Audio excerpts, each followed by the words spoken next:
From downtown Scranton, this is Northeast Current.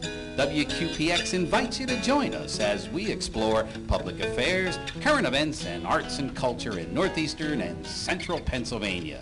Now, let's meet today's guests on Northeast Current.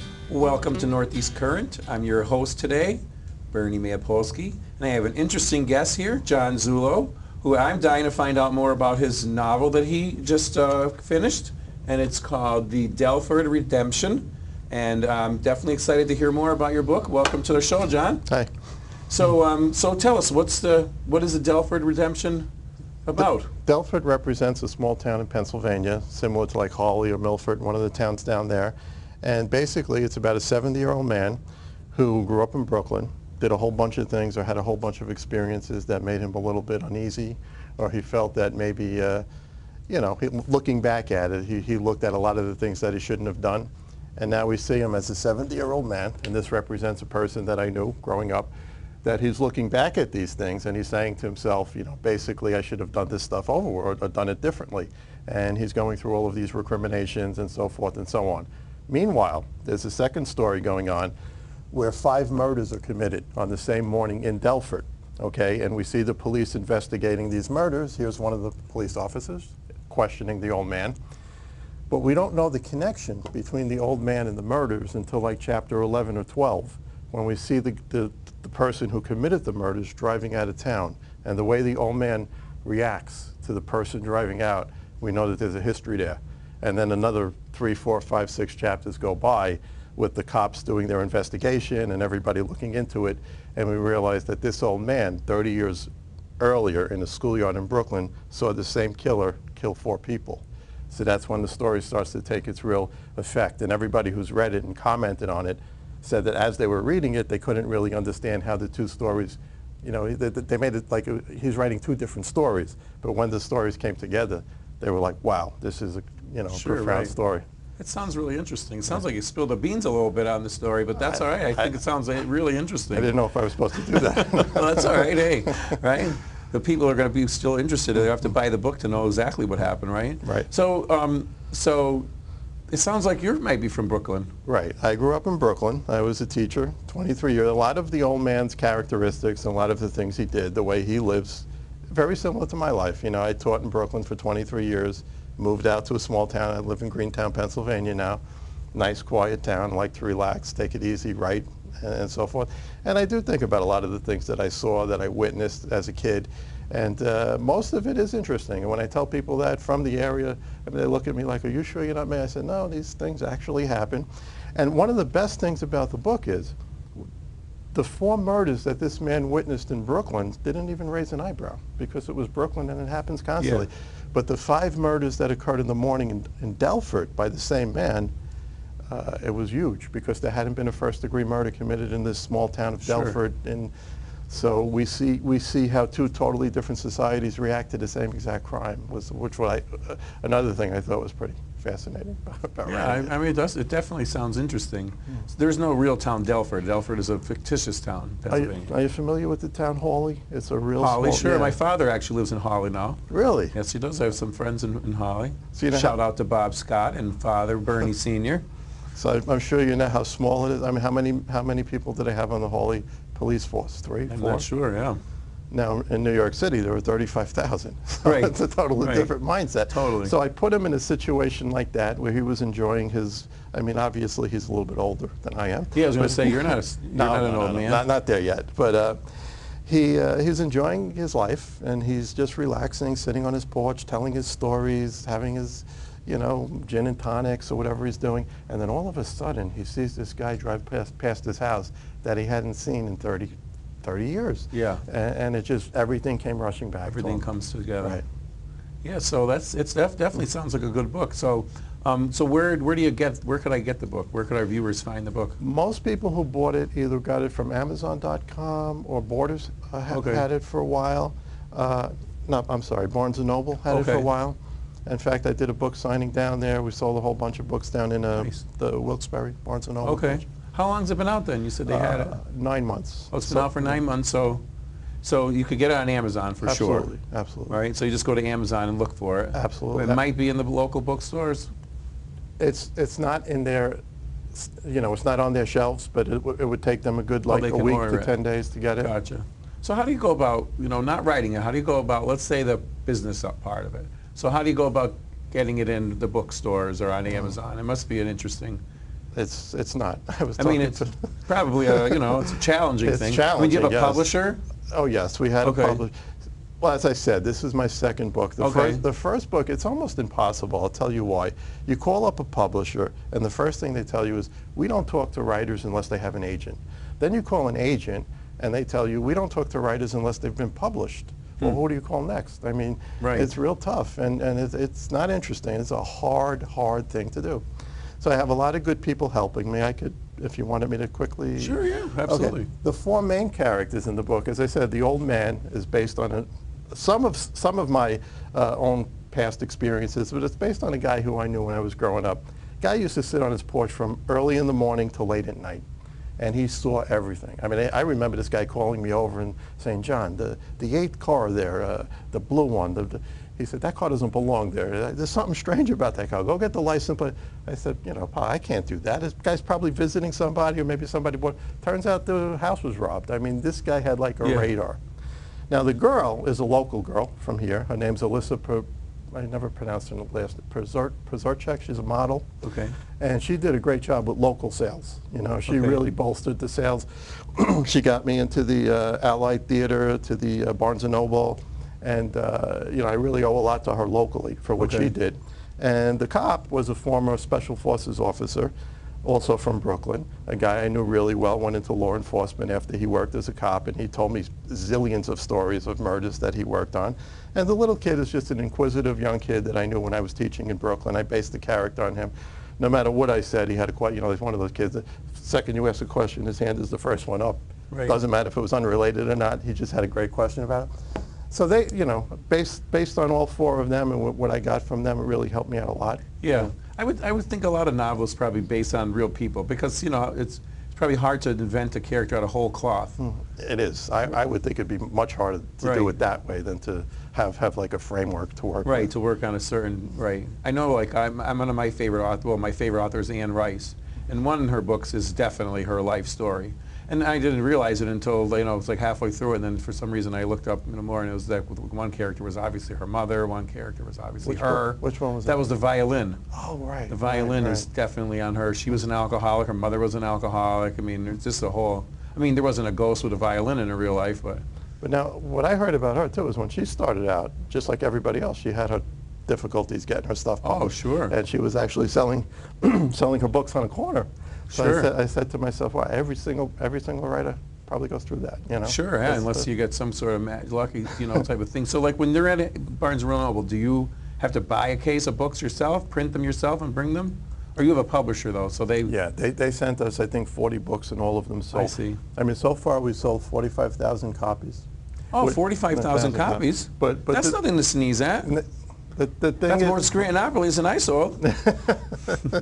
but the thing is, people, when they hear that, they react that way. But the thing is, like, friends, relatives of friends, friends of You don't have relatives. 45,000 friends. Well, we I can don't have- we promise don't you have that. You're- 45,000. He's definitely being a little modest. 45,000 is, I know it's not Stephen King, but that's not just your friends. But my point is, I think we've run out of our strength. In other words, everybody that we could have gotten the book to in a small way, which is what we were talking about before, we did.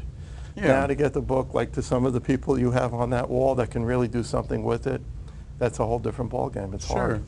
Sure, I'm sure it is. You take a look at, maybe do a little book review. Are you going to leave me a copy of the book so I can read it? This is my copy? Keep that one. I'm going to get an autograph, 45,000. That's got to be something. Well, the first book was published 10 years ago, and it only sold like 7,000, so I'm a little bit so more. wait, so you have a first book, and what was that book? That book was called Hyacinth House. Actually, that book was... Hyacinth House? Hyacinth, H-I-A-C-I-N House. Okay. It was a safe house, which I actually located here in Scranton, believe it or not.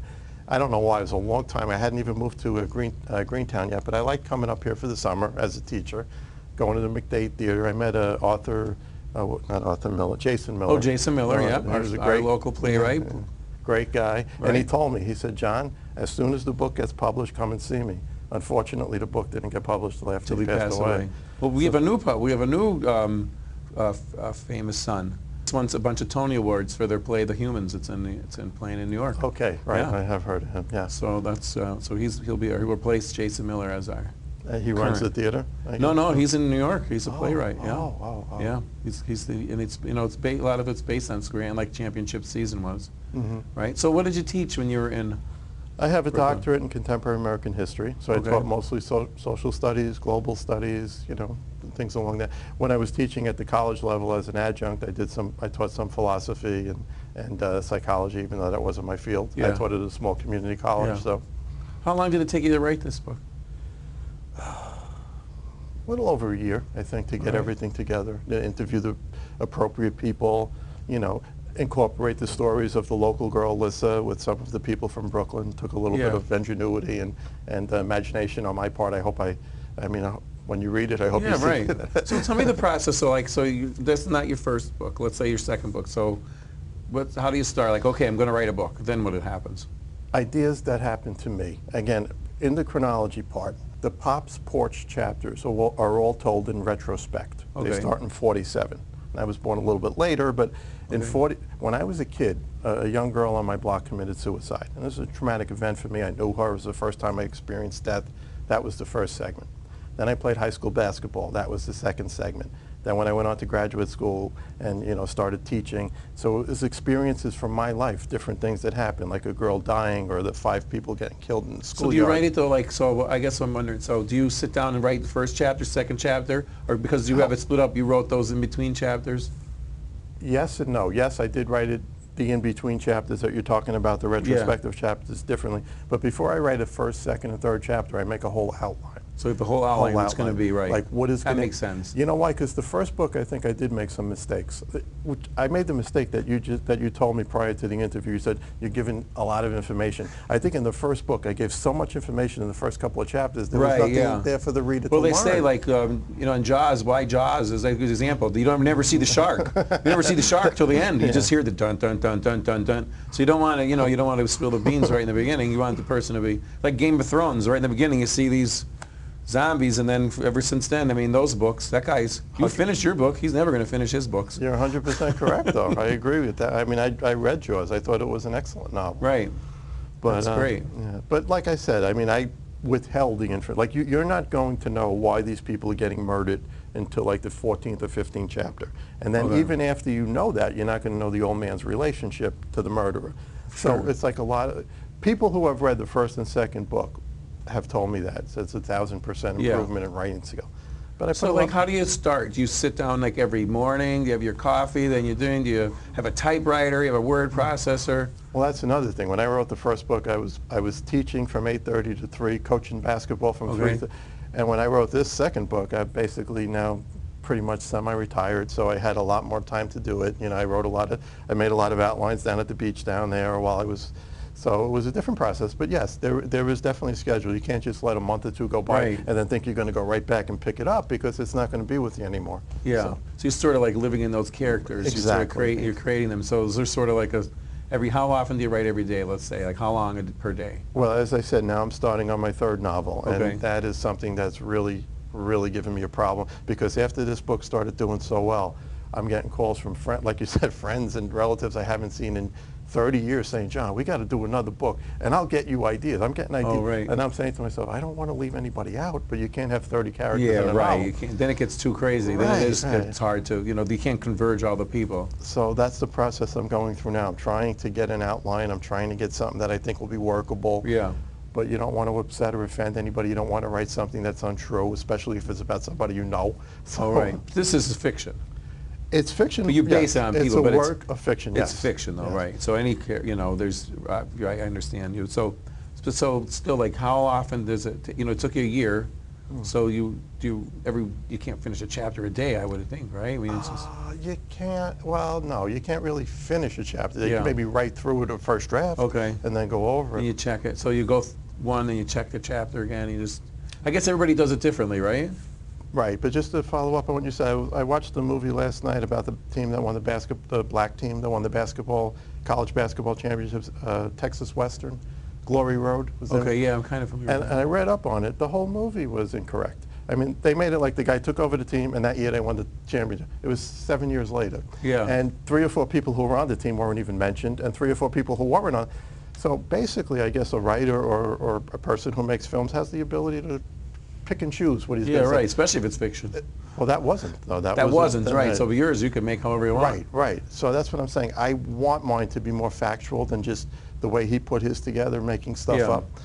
But like we said, if it's going to be all factual, it's going to be too many characters, too much information. You have to keep it nice and tight. You're going to kill the reader. So right. People are going to be confused with War and Peace. You know, it gets to be like all over the place. And I don't think I'm qualified to write something like that. Yeah. So, you know.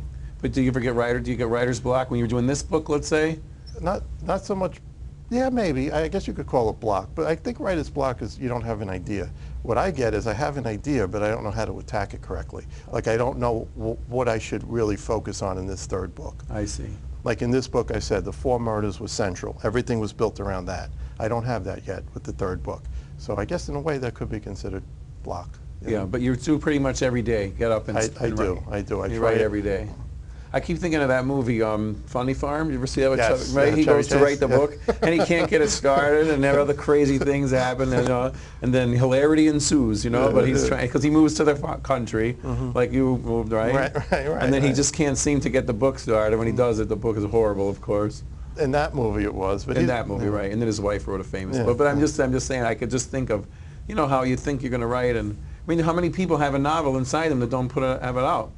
That's a lot, happens, right? I mean, yeah. you should be proud of yourself to get it. I mean, 45,000, that's nothing to sneeze at, I don't think. Yeah, I know, but every now and then when you look at TV or movies and you see a movie, you think, you know, why isn't my book getting to that level? There's a lot of it. You know, you wrote the book. You're already probably ahead of 90% of the people to actually write the book. Yeah, I was talking to Regina on the way up, and she said, well, your sister or your cousin handles a lot of this for you. And I said, absolutely. I said, I cannot do all those phone calls, and because basically all these publishers want to do when you call them is hang up on you. So, sure, right. So it's hard to really and you're the talent. You don't want to be the. It's hard. You don't want to be the one getting hung up on. Well, not just that. I guess I have.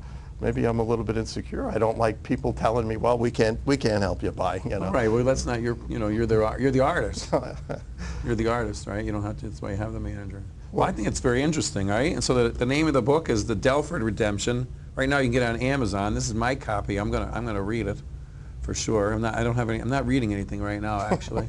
So this will be the next book that I read, and maybe we'll come back and I'll let you know what I thought. Again, the book's available on Amazon.com. It's The Delford Redemption by John Zullo. Very interesting guy. I'm sure it's going to be an interesting book. We'll be right back after these messages with more Northeast Current.